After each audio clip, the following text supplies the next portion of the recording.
మనం ఈరోజు మనందరి ప్రధాన ఆహార పంట అయిన వరి పంట సాగులో రైతులు అనుసరించే 2 ప్రధానమైన నారుమడి పద్ధతుల గురించి తెలుసుకుందాం. అవి ఒకటి మెట్ట నారుమడి, 2 దంప నారుమడి. ముఖ్యంగా నారుమడి పద్ధతిని అనుసరించి నారుమడిని సిద్ధం చేసుకునే రైతులకు ఎకరాకు 25 కేజీల విత్తనం సరిపోతుంది. అదే విస్తీర్ణం పరంగా చూసుకుంటే 5 సెంట్ల నారుమడి అనేది సరిపోతుంది. ముందుగా మెట్ట నారుమడి. ఈ పద్ధతిలో నేలను బాగా కలియదున్ని నేలను చదునుగా చేసుకుని సెంటుకు 5 కేజీల వరి విత్తనాలు పడే విధంగా సమానంగా చల్లుకోవాలి. ఈ విత్తనాలు నేలలో కలిసే విధంగా నారుమడిని ముళ్ళకంప సహాయంతో లేదా ఏదైనా పరికరం సహాయంతో అటు నుంచి ఇటు, ఇటు నుంచి అటు లాగాలి.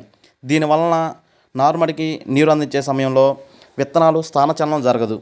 ఈ పద్ధతిలో నేల అనేది తడి ఆరకుండా నీటిని అందించాలి. మెట్ట నారుమడి సాగులో ప్రధానమైన సమస్య కలుపు నిర్మూలన.